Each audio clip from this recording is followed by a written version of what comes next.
Yeah.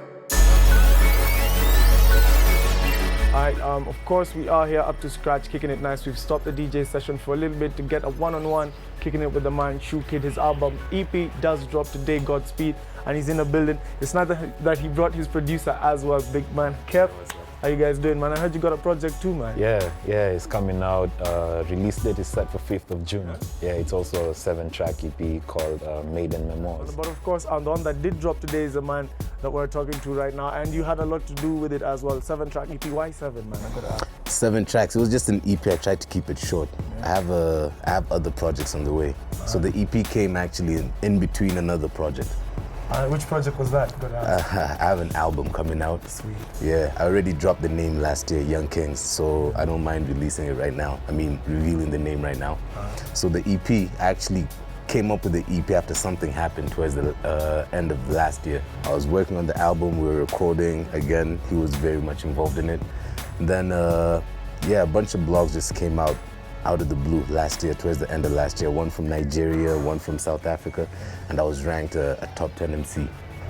To me, I felt like stuff is happening at Godspeed, so I started working on the EP. There's been this vibe that we really need to get Nigerian music off this, off that. You know, you've gotten that, you've heard it around, but it's what people are listening to.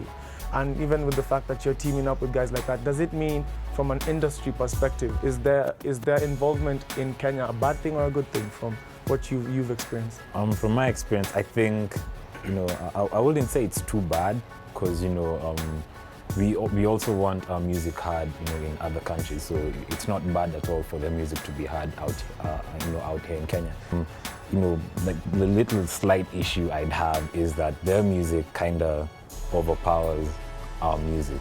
I just think like it's being fed so much to the people.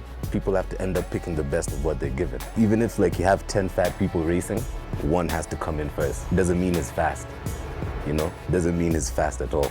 I guess it's also upon us as artists to work harder, which is what we're trying to do. This generation of hip hop in Kenya specifically, I could say is really trying to do the best we can. On the EP, man, there's tracks you've done, not with international artists, but with local artists as well. Talking about that, how was the feeling of having other people doing the same struggle as you, coming together to make one thing? It was a fulfilling feeling for me. I was glad that I put people on tracks we were comfortable with, which is sometimes hard. How was it being in the studio, man? Because it's got quite a sound, man. It's got quite the sound. I got to give it to you. Being in studio, I mean, I love being in studio with, you know, people whose music I love. You know, we've been buddies since, I don't know, 5-6 years now. It's been a while, so like I know his music, I know, you know, what he wants, I know his recording process. So for me, you know, that makes the whole thing fun. It makes it easier when I know, you know, how he works. In terms of the album, are you also working on the same project together, or you got a bigger team? Definitely. Yo, it's ID 37 till we die, man. All right, sweet. Godspeed is out. You need to check it out. Audio Max, we are going to be hosting it on WG Live as well. You need to check it out. Keep it where you got it. It's what's good, man. What's good? Bless.